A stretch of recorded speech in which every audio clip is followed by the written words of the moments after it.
John chapter 21, Magsugod ko diha sa Juan kapitulo 21, and starting at verse 15. sugod ta sa bersikulo 15. And in the previous verse, though, it talks about this would be the third time that Jesus showed himself to his disciples after he was raised from the dead. Sa wa pa ning bersikulo ha, nagpakita ang mga tinun-an ngadto kang Kristo, nagpakita si Kristo ngadto sa mga tinun-an sa human sa iyahang pagkabanhaw. I got born again at the age of 17, Ako nahimong natawo pag-usab sa edad nga 17. and I just turned 53 on the 31st. Og niadtong pitsa 31 sa niaging bulan nahimo na ang akong edad nga 53. Iyahang edad klarohon na to. And in the not too distant past, I was reading over the scripture that I read over numerous times throughout my lifetime. O niya, kini nga bahin sa kasulatan, usa ni sa mga kasulatan nga ubay-ubay ng panahon ako ning nabasa sa ako ang kinabuhi. But this particular time, it spoke to me. Apan niining higayuna nga nagbasa ko, kini nga kasulatan ni sulti kanako. In a way that it had not spoken to me before. Sa pamaagi nga wala pa kini nakasulti nako niining paagiha sa una. So the scripture says here, so when they had eaten breakfast, Jesus said to Simon Peter, Simon, son of Jonah, do you love me more than these? Miingon diya, pagkahuman nila og kaon sa pamahaw, si Jesus miingon kang Simon Pedro, Simon, anak ni Juan, gihigugma mo ba ako labaw pa sa tanan? He said to him, yes, Lord, you know that I love you. Miingon siya, oo, Ginoo, nasayod ka man nga nahigugma ako kanimo. He said to him, feed my lambs. Miingon si Jesus kaniya, pakan-a ang akong mga karnero. He said to him again a second time, Simon, son of Jonah, do you love me? Misulti siya pag-usab sa ikaduhang higayon. He said to him, yes, Lord, you know that I love you. Siya, Simon, anak ni Juan, gihigugma ba ako nimo? Og si Pedro miingon, oo, Ginoo, nasayod ka nga gihigugma ko ikaw. He said to him, tend my sheep. Jesus miingon na pud niya, atiman na ang akong mga karnero. He said to him the third time, Nya, miingon na pud si Jesus kaniya sa ikatulong higayon, Simon, son of Jonah, do you love me? Simon, anak ni Juan, gihigugma mo ba ako? Peter was grieved because he said to him the third time, do you love me? Karon naguol si Pedro tungod kay ikatulo naman nangutana si Jesus kaniya, nga gihigugma mo ba ako? I can relate to Peter Ako mubati ko sa samas gibating Pedro. because in my carnality, I too have gotten upset with people that couldn't get it, and I've had to keep repeating the same answer over and over and over. Kaysa akong pagkatawhanon, naman po yung mga tao ba nga dili dayon kasabot, kinahanglan natong balik-balik ko ning mga butang og pasabot usa pa makuha.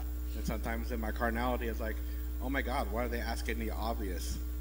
Unya sa akong pagkatawhanon, usahay og nay mangutana nako, moingon ko nga, How nga many unsa times? man ni sila Ginoo, oy nga kaklaro naman ana ipangutana pa. Like, I already answered this. Why do you keep asking me the obvious? Nga ako naman ning natubag unta nganong sige pa man kag pangutana na kung kaklaro ana bisan pagpiyungan. So I could see myself as Peter here being grieved. Diri akong makita pud ang akong kaugalingon nga sama kang Pedro naguol. So in response to Jesus the third time, Sa dihang nitubag si Jesus sa ikatulong higayon, he said to him, Lord, you know all things. You know that I love you. sa ikatulong higayon tubag si Pedro siya, Ginoo, nasayod man ka sa mga butang tanan, nahigugma man ko nimo. Jesus said to him, feed my sheep. Niingon na po si Jesus kaniya, pakan-a ang akong mga karnero. Most assuredly, I say to you, Sapagkat tinuod, magaingon ako kaninyo. when you were younger, Sa dihang batanon pa ikaw, you girded yourself and walked. musulob ikaw sa imong kaugalingon og magalakaw, You walked wherever you wished to go. galakaw ka bisan sa asa nga imong gusto. But when you're old, Apan inig katigulang na nimo, you stretch out your hand, pagatuy-uron na lang nimo ang imong mga kamot, and another will guide you og ang laing tawo maoy mugiya nimo, and carry you where you need to go. og mudala kanimo sa dapit nga imong kinahanglang atuan. This he spoke, signifying that by what death he would glorify God. Karon gisulti kini ni Jesus aron pagpakita sa matang sa kamatayon When he had nga si Pedro nagpasidungog sa Dios. And when he had spoken this, Human niya kini masulti, he said to him, miingon siya kang Pedro, follow me. sunod kanako. Then Peter, turning around, Milingi si Pedro, saw the disciple whom Jesus loved Og nakita ang mga tinun-an nga hinigugma ni Jesus following, nga nagsunod, who had also leaned on his breast at the supper. Nagsunod kanila ang tinun-an nga mao si Juan nga nagpauraray sa dugha ni Jesus. It said, Lord, who is the one who betrays you? Niingon siya kang Jesus, Ginoo, kinsa ba ang magluib kanimo? Peter, seeing him, said to Jesus, but Lord, what about this man? Nakita siya ni Pedro ug unya miingon kang Jesus, Ginoo, unsa ba ang pagkabuhaton niining tawhana? Jesus said to him, if I will that he remain till I come, what is that to you? Si Jesus miingon kaniya, kung pagbuot nako nga siya magpabilin hangtod sa akong pagbalik, unsa may labot nimo? You follow me. Ikaw sunod nako. Now, when this came leaping off the page at me in my personal meditation, Sa akong pagtan-aw dinhi sa pahina sa akong kaugalingong pagpamalandong, I kind of see in the church world that it's like, oh Lord, this group over here is doing this and this person's doing that. akong makita nga sa simbahan ingunana pod, Ginoo, kaning tawhana gahimoan ni kato Ginoo siya mo niyang hinimo, mo niyang binuhatan. Well, what about this one and that one? Kana siya Ginoo, iyang binuhatan kato ina iyang binuhatan pod, sama na siya. And I heard two words from the Lord: Unya, murabag madunggan ako ang duha ka pulong gikan sa Dios. follow me. Umuingon ang Ginoo, sunda ko. And so that's what Peter's doing here. He's like, what about this person? Mao ni gibuhat ni Pedro rin ang himantay ba sa uban, kana Ginoo kabantay kana niya. Jesus said, follow me. Unya niingon si Jesus, ikaw Pedro ay pamantay sa uban, sunod nako. Well, Lord, I know that this person is just this way on Sunday, but not this way in private. Kay kabalor ba ko Ginoo kining tawhana madomingo Dios nun, unya ini kalain dili Dios nun sunod adlaw. And I heard the Lord say, follow me. Unya mingon ang Ginoo, So kay labot ana ikaw sunod nako. So every time I would view or image the imagery I was getting is every time I would point out somebody else, X, Y, Z, this, that, the Lord just always come back with, follow me. Murabag makita nako akong kaugalingon nga matag panahon nga manghimantay ko sa uban nga mo ni si XYZ iyang gibuhat, si Tuara og si Tuara nga mao na ilang gibuhat, balikan ko sa Ginoo og pulong nga moingon sunda ko ay panghimantay ng uban. So in my walk with the Lord, Sa akong pagsunod sa Dios, He's teaching me, don't worry about what's on the left and what's on the right. iya kong ginatudluan nga unsay naa sa tuo or sa wala. Follow me. Moingon siya nako, dili ko ingon niya unsay nas tuo nas wala, kun dili moingon siya sunda ko. Don't be distracted by this or that. Ayaw og ka wala sa imuhang tumong pinaagi sa paglantaw ni ini og ni ana. Follow me. Sunda ko, ingon ang Ginoo.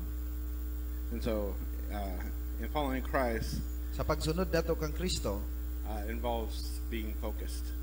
kini siya nagkinahanglan nga kita nakapokus. So we need not worry about, even though, yes, we are our brother's keeper, O and tinuod man nga kita maoy tigbantay sa atong mga igsoon, yes, He wants us to do good to others that are in the household of faith. o gusto sa Dios nga kita mobuhat og maayo, ilabi na gayod ni adtong sakop sa panimalay sa Dios. Our first priority is to follow Him. Apan ang una gyud nato nga buluhaton mao All- ang pagsunod kaniya. All these other things are secondary, Uban ni ining mga butang nga gisgutan, kini sila ikaduha na lamang. because if you don't get your following right, Kay di man nato matarong ang atong pagsunod, nothing else matters. ah, It's just works of the flesh. ang ug di nato matarong atong pagsunod sa Ginoo, ang ubang butang wa gyapon ay pintada kay mga buhat ra na tanan sa unod. And so I've learned that following Christ involves self-surrender. Akong nakatunan nga ang pagsunod ay ni Kristo nagkinahanglan og pagsurrender. Willfully submitting yourself to God. Mao kini ang pagsurrender nga kinabubuton, pagpailalom sa imong kaugalingon ngadto sa Dios. So submitting ourselves to God Ang pagpailalom nato sa atong kaugalingon diha sa Dios, means that we listen to Him, nagpasabot kana nga kita maminaw niya, obey Him, musunod niya and again, follow Him. o sundon siya. So to follow Him, our focus needs to be on Him and not what others are doing. Sa atong pagsunod sa Ginoo, kinahanglan nga nakapunting ta sa Ginoo, dili sa gimbuhat sa uban. when I was 19 years old. Sa diyang 19 akong edad, Well, in Falls City, where I come from, dito sa Falls City nga taga dito ko, I can walk from the north end of town to the south end of town in 30 minutes. ako makalakaw sa amihanang bahin sa lungsod paingon sa kasadpang bahin sa lungsod sulod sa Very, 30 minutos. Small farming community. Kay kining lungsura gamay ra man gud unya mga mag-uuma ng mga namuyo. You could say it's on the ends of the earth. Maka ingon ka nga kaning lungsura na as kinatumyan sa kalibutan. But it's not necessarily the end of the earth, but you can see it from there. Dili ni kinanglan nga mo'y kinatumyan sa kalibutan pero mura bag makakita kastumoy sa kalibutan ug dito ka mulantaw. But this evangelist came from West Virginia, Adunay usa ka tawo nga niabot gikan sa West Virginia. and he set up a tent on the north side of town. Unya iyahang gi muntar ang iyahang tulda dito sa amihanang bahin sa lungsod. And one of the pastimes in Falls City is called cruising Harlan. Harlan's the main street. Usa sa mga ilado kayo nga mga kanay mga karitula dito sa ilahang lungsod mo na moingon nga mo tabok ba sa kalsada, tabok sa kalsada. And this is probably about a year, maybe a year and a half after my biological father had divorced my mother. Siguro humani nga ang akong papa iyang diborsyohan ang akong mama. So I was living with mama at the time. So niadtong panahon na dito ko nagpuyo uban sa akong mama. And so my mom was cool. She'd go cruising Harlan with us, you know. Si mama pod pareha siya na namo ni tabok ba sa kalsada. You wouldn't know she was 21 years older than me because she acted just like me. Sorry? So you wouldn't know that she's 21 years older than me because we act the same. Bisan pa tinuod og ang akong mama magulang na kog 21 ka tuig pero og lihiyo kanay ra pareha ra mi ka kusgag lihok. So here we are cruising Harlan, you know, up and down Harlan. So dito Amazing pastime. so kayo mulahak lakaw yang mama no siguro sila tabok-tabok asa to. Pas kayo. So anyways, this one day we get to the north end of town where we turn around to go back south. Dunay panahon nga mo lakaw mi paingon sa norte dayon mo balik ra pud mi dito sa sur. We've seen this tent and the sign says Holy Ghost Revival.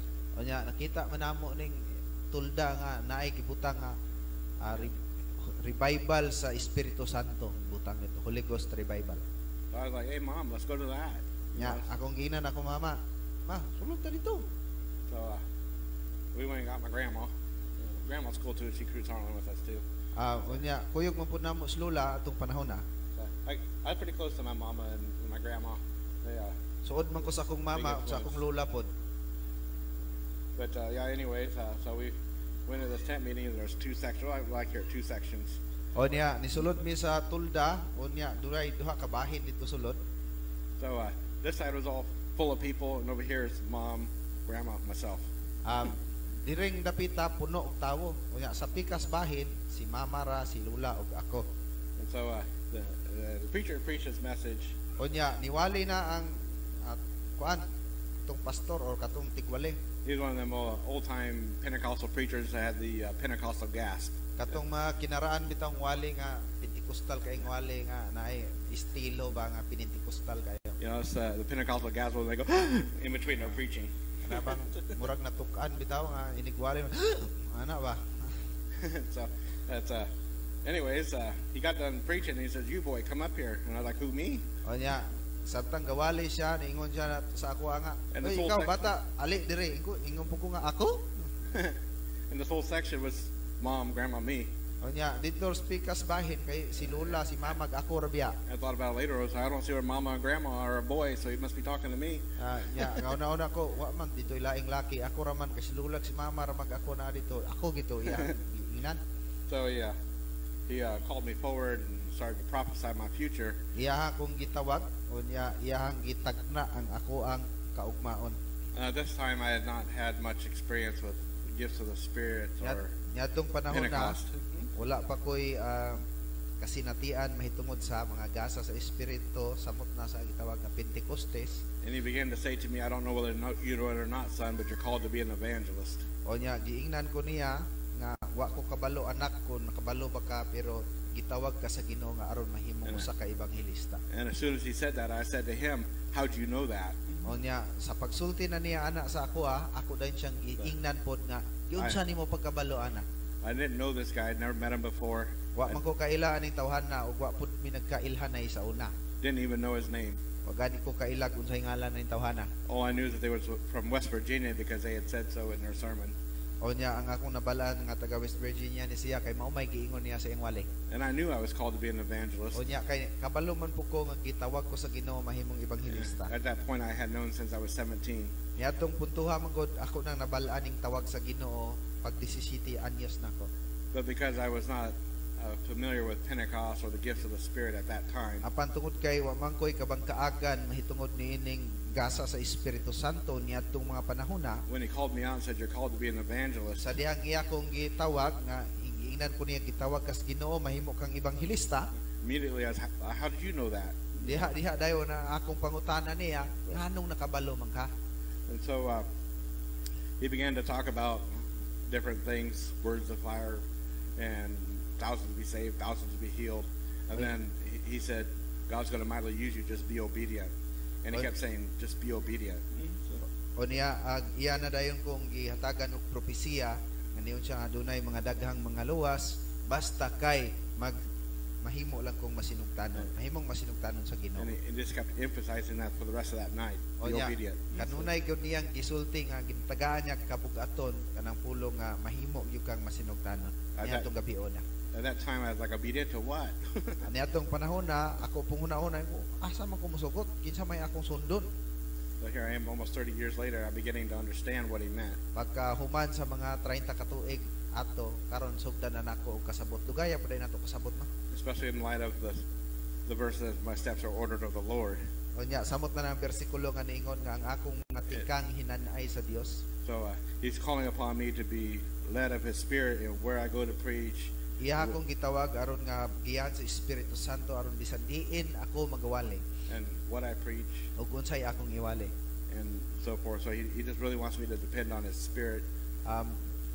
Gusto lang niya nga ako magsalikyod sa ako nga sa iya nga espiritu. Another prophecy came years later from a different source. It said you'll move in the power of the Holy Ghost and in unusual ways. Adunay laing propesiya nga gihatag sa akong kinabuhi human sa pipila ka panahon human niadto niingon siya nga magapanglihok ikaw sa pamaagi nga dili kasagaran pinagis gahom sa Espiritu Santo. That doesn't necessarily mean people rolling on the floor, laughing and Wala na. falling out. Dili siguro na nga mga tao maligid sa sulog sige katawa o mga tumba dili tingaling na. Sometimes the supernatural is very subtle. Usahay mo god ang kining labaw sa kasagaran nga panglihok sa Ginoo. Dili pod ingon ana nga kinahanglan yung mga tumbang maligid. And even though sometimes things don't make sense to me as to why do you want this message at this time or at this place, Usahay makapangutana gani ko ngano man Ginoong morning mensahe ay mo hang ganahan niining panahon na og niining dapita. I remember the words of the evangelist said, "Just be obedient." Og makahinumdum dayon ko sa giingon sa ebanghelista pod nga kinahanglan kong I'd say, musunod. "Okay, Lord." Busa moingon ko, oo Ginoo. So to obey means to comply with orders. Ang pagsunod buot pasabot mao ang pagtuman sa mga sugo. Submitting yourself to another's authority. Ang pagpailalom sa imong kaugalingon sa otoridad sa uban. So when we submit ourselves to God, Sa diyang atong ipailalom ang atong kaugalingon diha sa Dios. we acknowledge His lordship. Ato ang ilhon ang iyang pagkaginoo, We give up our own desires, atong itahan ang atong kaugalingong mga pangandoy, hopes, and wants, mga paglaom ug mga gusto. laying them aside to follow Jesus. Ato ni silang ihiklin tanan aron nga kita makasunod diha sa Dios or kang Hesus. We not only submit our hearts Dili lamang nga ato ang ipailalom ang atong mga kasing-kasing, and our mind, will, and emotions. ang ato ang huna-huna, kabubuton ug ang atong mapagbati, We submit our desires and hopes and wants apan ato pod nga ipailalom ang atong mga pangandoy, paglaom ug gusto adto sa Ginoo ato na tanan ihatag sa Dios. But not only do we submit ourselves in all that, but we also submit ourselves to God in our body. Og dili lamang nianang mga paagiha nga kita magpailalom sa Dios, apan kinahanglan pod nga atong isubmitar ngadto sa Dios ang atong kaugalingon. Now I want to jump over to 1 Corinthians 6. Karon lukso ta ngadto sa unang Korinto kapitulo and 6 verse 19, bersikulo 19. which reads, do you not know that your body is the temple of the Holy Spirit who is in you, whom you have from God, and you are not your own, for you are bought at a price.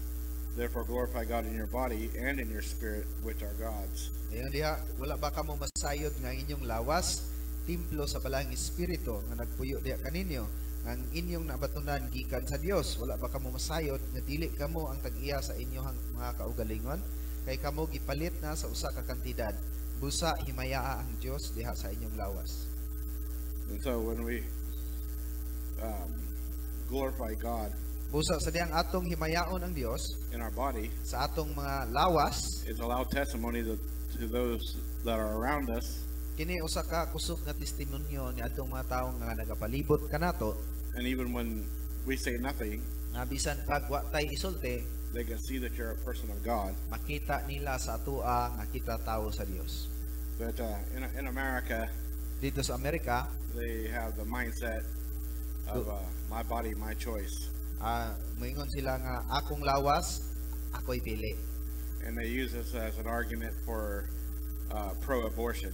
Unya kana mo ilang gamiton nga katarungan sa paghimo sa mga butang nga uyon sa pag laglag sa bata. When you watch the news, you'll see the protest, Sa diyang mo tan-aw ka sa balita, tan-aw ka sa ilang protesta, and you'll see their signs, makita nimo ning mga karitulaha. my body, my choice. Mayon sila, akong lawas, ako'y buot, ako'y pili. And unfortunately, that mindset's also crept into the church. Unya ang problema kay kana pod nga huna-huna ni sulod na pod sa simbahan.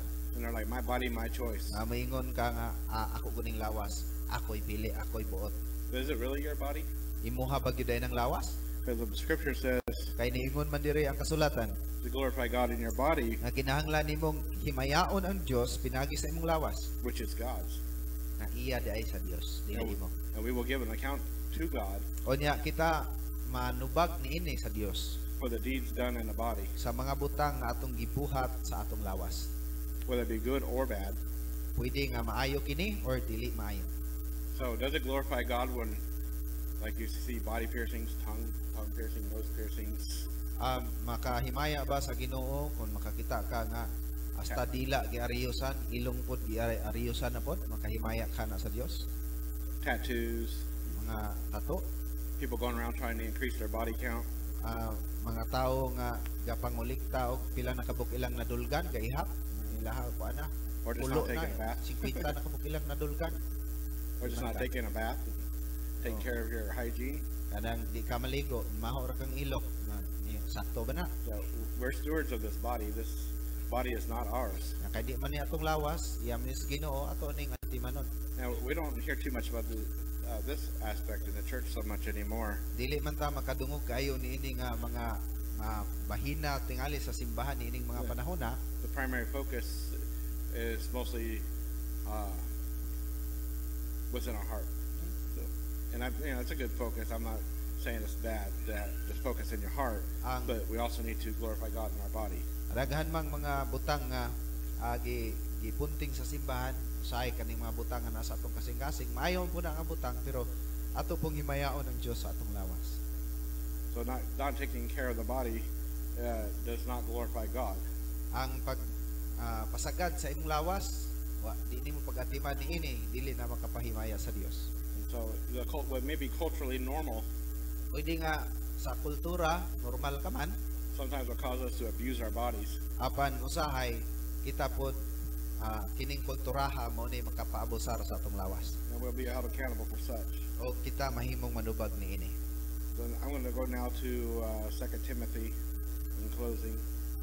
Sa pagtapos mo ambak ta ngadto sa ikaduhang Timoteo, And I'm going to start with verse 19, go through 21. what chapter is that? 2 Timothy 2, 19, 21. Ikaduhang Timoteo 2:19 paingon kini sa bersikulo 21. And it says, nevertheless, the solid foundation of God stands, having this seal. The Lord knows those who are His, and let everyone who names the name of Christ depart from iniquity. Nga dinhi bisan pa niini gatindog ang lig-on nga pundasyon sa Dios nga aduna niining kinudlit na hibalo ang Ginoo kinsa ang iya ug ang tanan nagsangpit sa ngalan sa Ginoo kinahanglan mobiya sa dili pagkamatarong. It reminds me of that verse that says, "Come out from among them and be separate." Gikan niini nga bersikulo katong niingon nga gula kamo gikan kanila ug pagpalahi kamo. We shouldn't have the mindset of blending in with the world, but coming out from the world and being separate people for God. Kinahanglan ang atong hunahuna dili ta mga Kristohanon nga musagol sa kalibutan, kundi kita ang mga Kristohanon nga magpalahi kaysa binuhatan sa kalibutan. Verse 20 here, "But in a great house there are not only vessels of gold and silver, but also of wood and clay, some for honor and some for dishonor." Sa dato nga panimalay dili lamang mga bulawan ug plata ang mga galamiton apan aduna sad gikan sa kahoy ug pulang ayuta, ang uban alang sa halangdong paggamit ug ang uban sa dili halangdong. Therefore if anyone cleanses himself from the latter, he will be a vessel for honor, sanctified and useful for the master, prepared for every good work. Kung maghinlo ang usa ka tawo sa iyang kaugalingon gikan sa dili halangdon nga paggamit, mahimo siya nga halangdon nga galamiton, gigahin, mapuslanon sa amo ug andam siya sa tanang maayong mga buluhaton. And it reminds me of the scripture that says, "Lay aside every sin that so easily besets you." Niingon diha nga what was that? Lay aside every sin. Yeah. Niingon diha nga ihiklin ang tanang mga sala. That trips you up. That trips you up. Yeah. Then Mga sala na Hebrewanon 12 ba, ihiklin ang tanang sala nga mo'y nagawid ninyo or makapandol ninyo. but it says here, if anyone cleanses himself. Apan dire niingon nga si bisan kinsang tawo nga maghinlo siyang kaugalingon. So there's a Godward side where He cleanses us with His blood. Adunay buluhaton sa Dios nga maghinlo siya sa atoa pinaagi sa iyang dugo. But then there's the manward side Apan duna po'y buluhaton nato nga tawo where we clean ourselves up too, nga kita po'y muhinlo sa atong lawa, sa atong kaugalingon. laying aside the sins Ato ang isalikway ang mga sala that so easily trips us up. nga mao kini dali kayong makapapandol nato. And so today, Usa karong adlaw my encouragement ang akong pagdasig is for consecration and sanctification, mao kini ang pagpalahi o pagkabalaan that we be more fully committed to the Lord. nga kita mahimong komitado gyud diha sa Ginoo. That where we live unto God, Aron nga sa dihang kay buhi man ta magkinabuhi ta para sa Dios. and if we die unto the Lord. O kon kita man pud mamatay ta nga para sa Dios.